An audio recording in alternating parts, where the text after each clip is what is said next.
Alright, so the game Disney's Doorables Unlocked is actually pretty simple. So on your turn, you're going to do gain a gem. If it's the strategic version or the classic version, you're going to draw 2 gems. Then you're going to move your Doorable based on its movement, which is going to be 4 or 3 plus the amount of spaces on your character. So right now we are playing with just these 2 players. We got... The game comes with 4 figures, so we've got Winnie the Pooh and we've got Jack Skellington.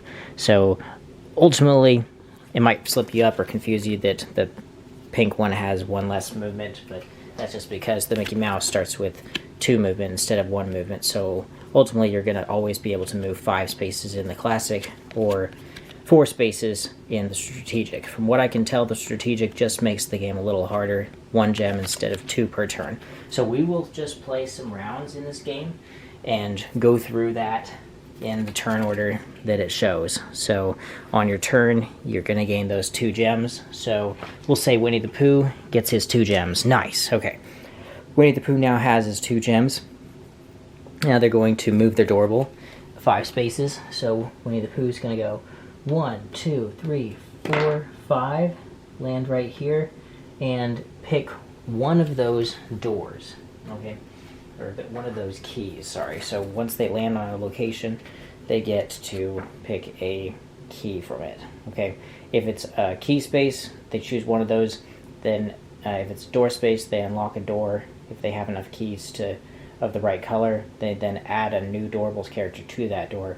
And every time you unlock the door, that's when you roll the dice. A lot of people think you are rolling the dice to move in this game. There is no rolling of dice except for when you unlock a door.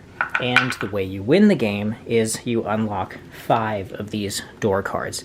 There's a ton in the game, so you can basically probably cut the deck in half or less and put the rest of the deck back in the box because you won't be seeing these door cards throughout the game.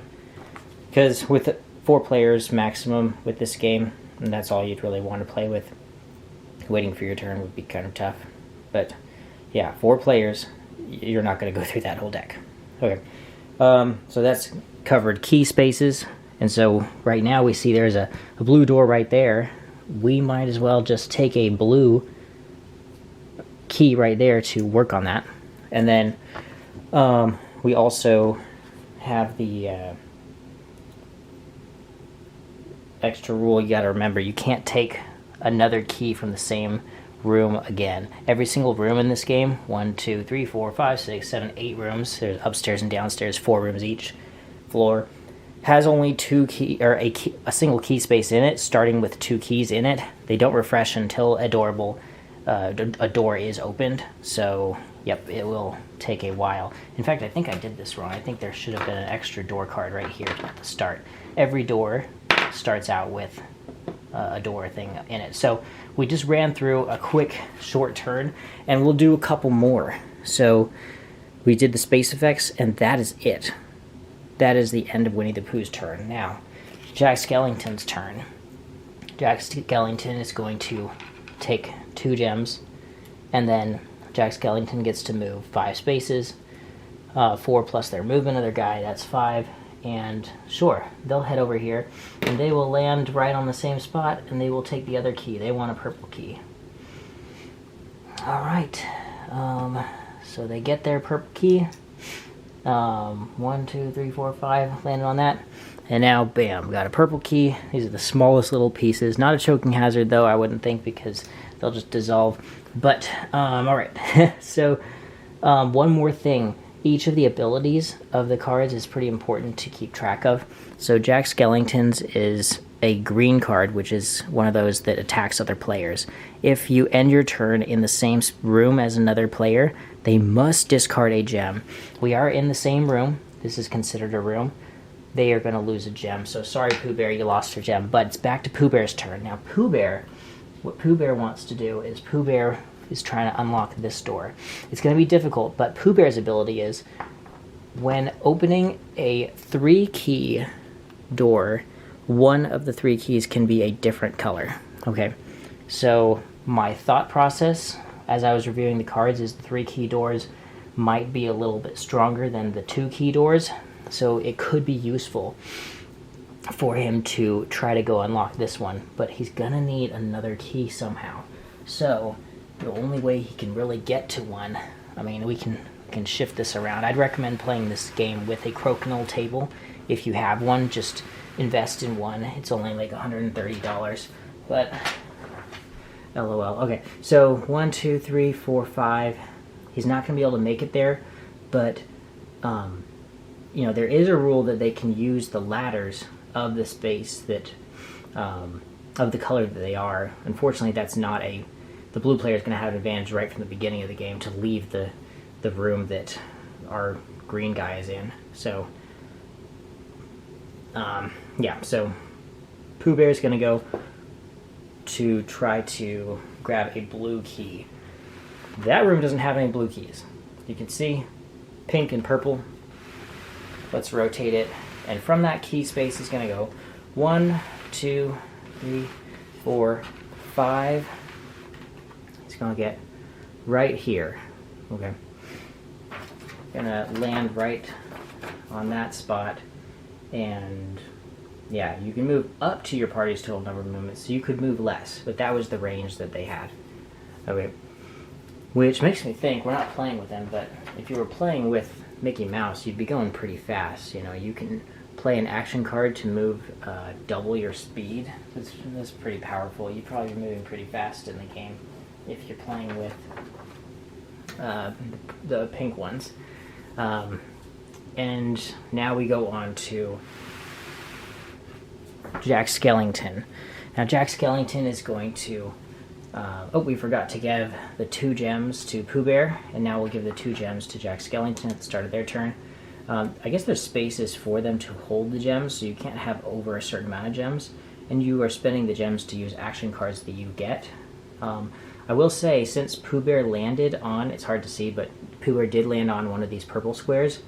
The good news is, if you land on one of the colored squares, or spaces that is your corresponding starting color, then you draw an action card. So let's see what he drew. Okay, so he was able to draw the Piston Cup. Pooh Bear has the Piston Cup. This is not too hard to understand. On your turn, you would just spend those 2 gems.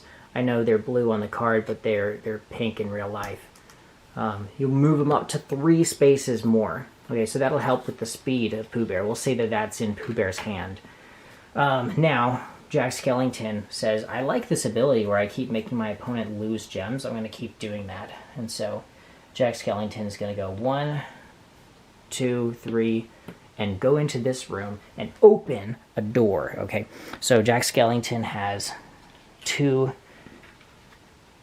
keys, but 2 of the keys are green keys. They're going to turn in those green keys and unlock their first door. When they open up 4 doors or 5 characters including their own, they win the game. That's just how it is. There's no points in this game to be scored at the end. It's just a auto win once you get to 5.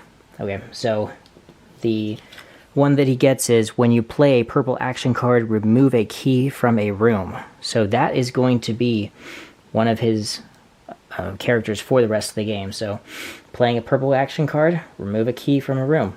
Okay, not too bad. How many purple action cards are in this game? I think, I would imagine, since there's 4 basic colors, pink, purple, blue, and green, it's probably about half.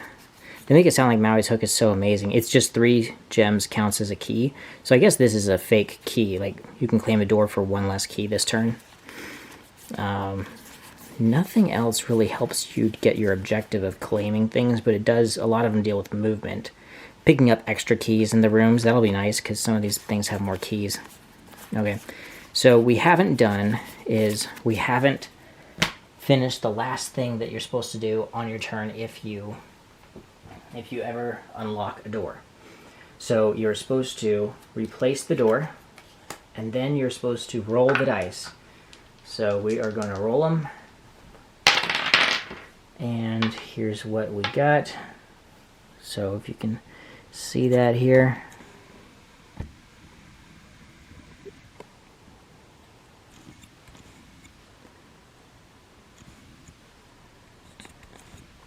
Okay, so that right there is the balcony, and the dining room. Okay, so we're going to add a random key to the balcony and the dining room. So I randomly drew a red one first, then a blue. So balcony first. Here's the balcony. And then the dining room. Looks like it's going to have, the dining room's going to have the Minnie Mouse on it. So I can search and try to find the dining room. But you get it. Like that'd be kind of how you run down this ending of Jack Skellington's turn. Don't forget, Jack Skellington's going to make Pooh Bear lose a gem as well.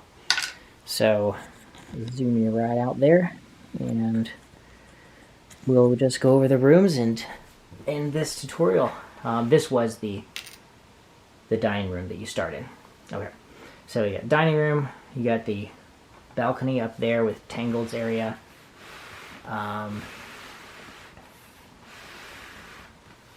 You know, it doesn't really say what each one is, but I'd imagine you just look at what the characters show. So this is Snow White, so you'd find Snow White somewhere in a different room.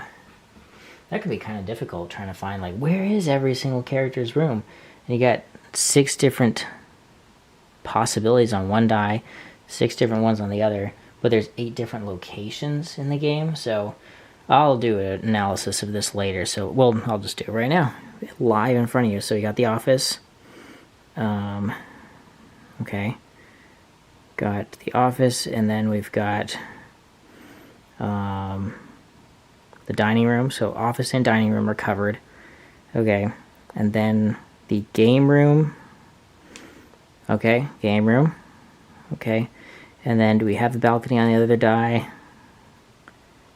Nope. Wait. Yes, 2 different balconies. Okay. Different princesses. That's a little weird for me. Bedroom. It's covered. And entrance. Nothing. Oh, here's the entrance. Princess's entrance. So, yeah. That's a little interesting. 8 different locations, but only 6 faces of the dice. It does say if you roll both of them in the office or both of them in the same location, then you still put both of those in that location. And that location gets 2 sets of keys, or 2 keys there.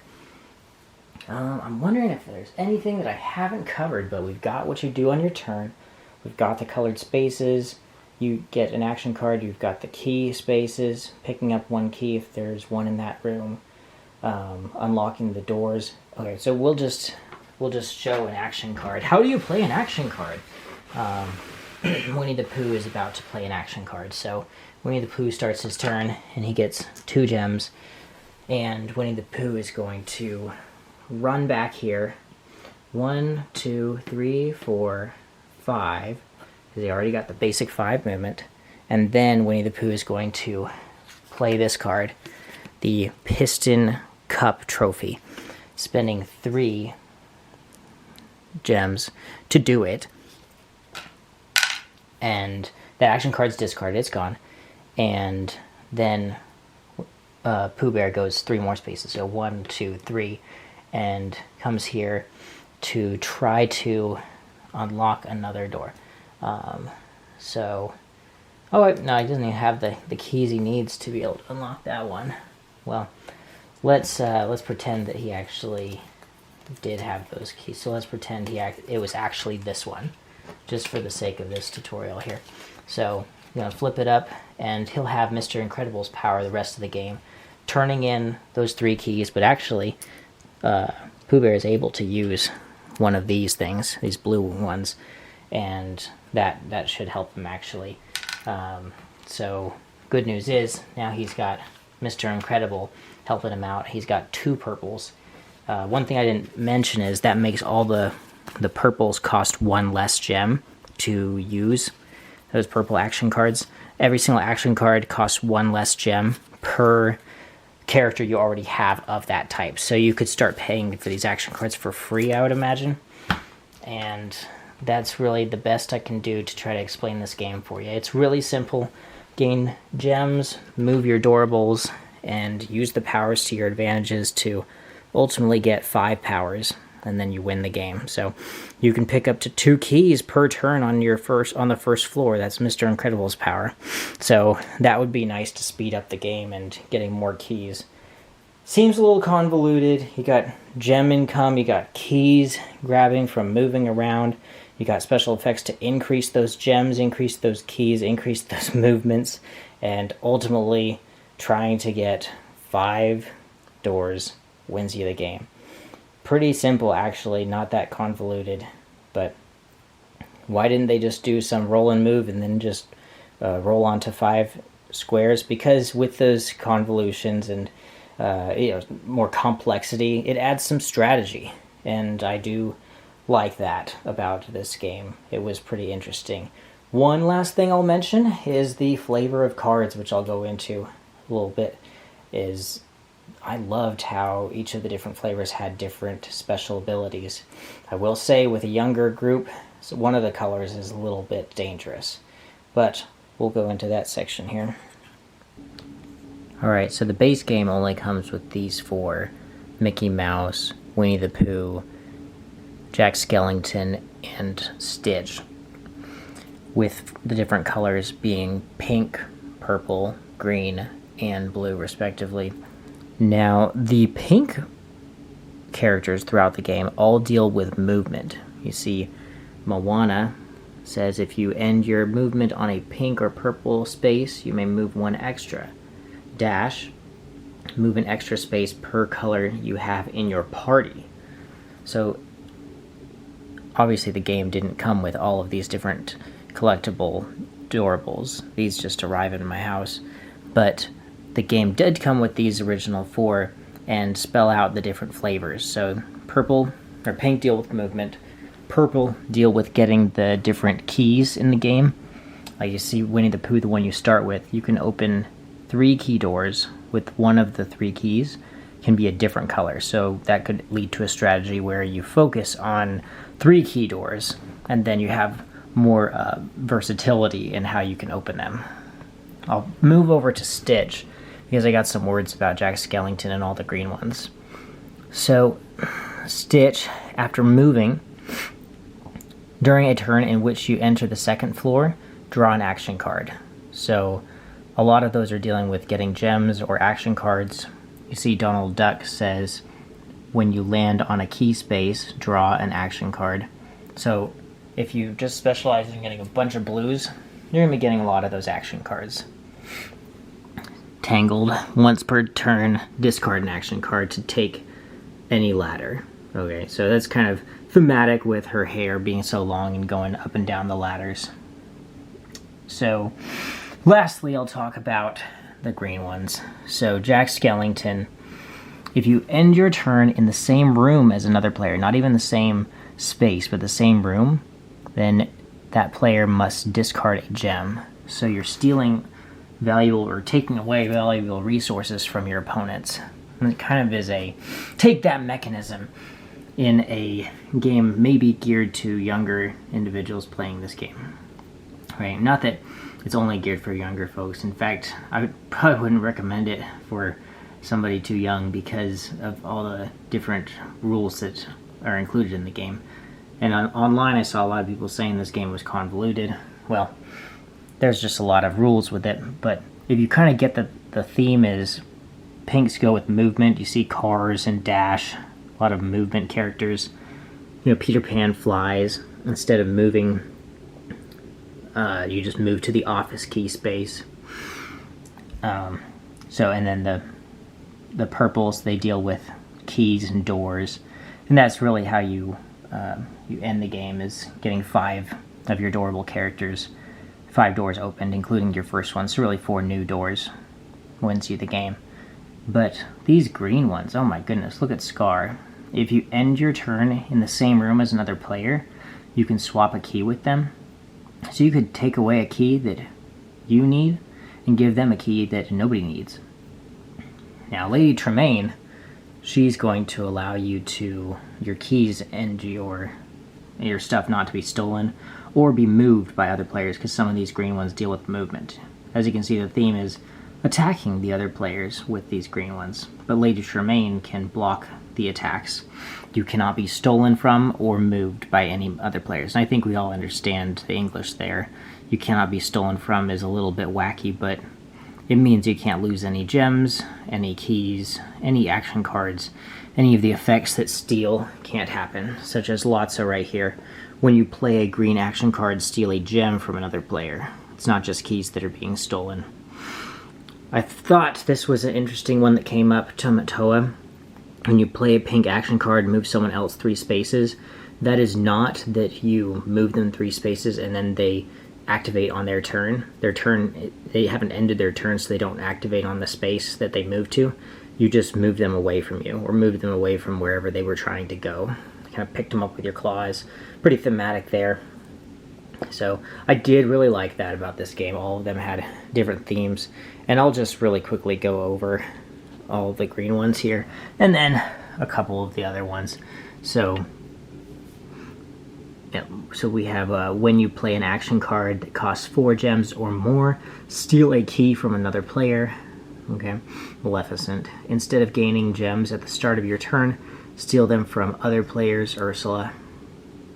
So instead of gaining them, you steal them. I like that, actually. I think that's pretty cool. I think that ability could be used in other board games, like your income becomes somebody else's outcome. Or you get it, like their unfortunate outcome of losing something. Once per turn, remove any key in any room and replace it with a random one. So somebody could specialize in getting all the green characters and just really hurt everyone else at the table. It would be kind of interesting to see some people cry.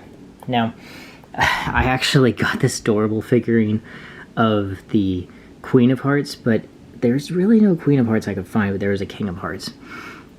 So, when you open a door, including this one, you may swap the location of 2 other doors. So that would be, different doors are laid out throughout the game, and you, after opening a door, then you can switch some doors around.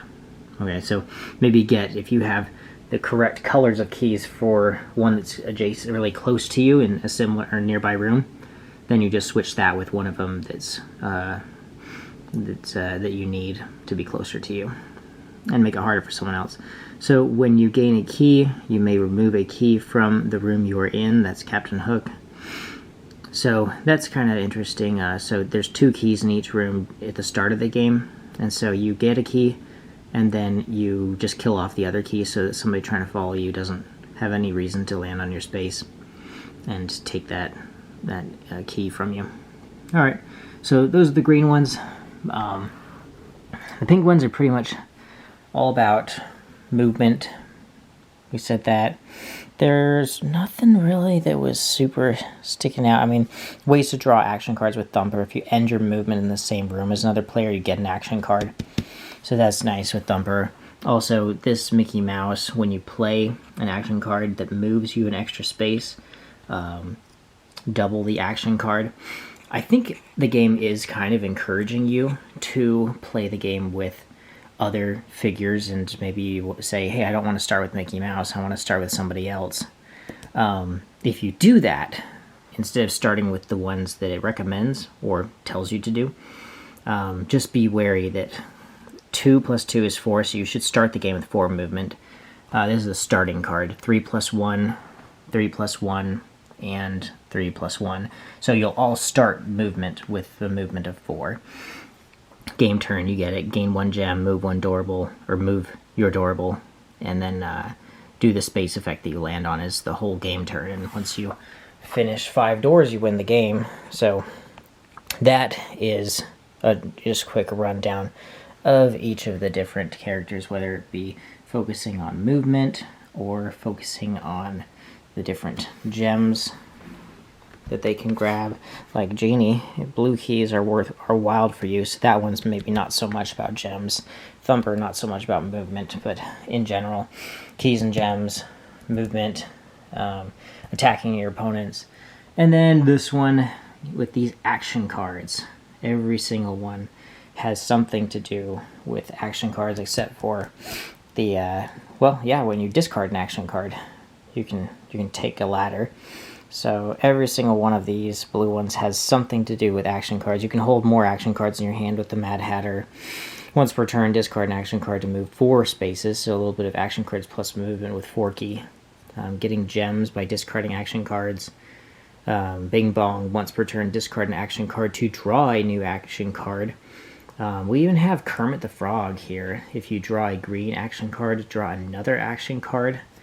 And Miss Piggy, move an extra 2 spaces if you have 1 or less key. So, dealing with movement, back to the pink. So, you get it. That is the rundown of all the characters in the Doorables Unlocks Disney game. Okay, so, one thing I didn't mention is that you do actually start with some action cards. So, real quick, you do start with 3 action cards, whether you're playing the strategic or not the strategic variant of the game, as well as you take 2 keys that match your starting. You saw the Winnie the Pooh started with 2 purples. You start with 2 keys to speed up the game in the classic version. But if you are playing with 3 or 4 players, you actually start with even more keys. So you get the third and fourth player get 1 key to match their starting color card and 1 that doesn't match their starting. So I guess they get to pick that one. Okay, so a little bit of things that I missed there in the first run through, but and then the strategic, you don't actually do that fixing of the things. So you just draw 3 action cards, no bonus keys for the third and fourth player. So it seems a little more difficult with the strategic version for that third and fourth player. And then one more thing to kind of fix it up is that you actually win the game with only 4 door cards, or so 4 characters completed in the classic version and 5 in the strategic. So the strategic, having only 1 gem, less movement, seems like it would just take longer, really. And even more so, you need 1 more door to completely win the game, so that would make it a little bit even more longer. So the game does recommend you come up with your own variants. It says there's lots of ways to play with Doorables, so don't be afraid to get creative. Want to add a house rule? Try it out and see how it works. So it actively tells you to try to use some house rules. And it gives you 2 options for some house rules. Maybe you want a shorter game? Start with 2 door cards each. Well, how would you pick those 2 door cards? Maybe you buy some Doorables, and then you start with those characters, and then you I don't know. So this is definitely a way to get people to buy more Doorables, which is fine if you enjoy that stuff. You don't need the Doorables, but it'd be fun to be marching around with something different than these special edition all one color meeples they got here. Also, you could use these meeples in other games. Like I could be playing Ghost Stories with the meeples, like Lilo and Stitch versus Wu Feng or something like that, or place them out in Terraforming Mars, or Lewis and Clark, or have them be a token for Abyss. Yeah, the options are endless, but that is Doorables Unlocked. Thanks.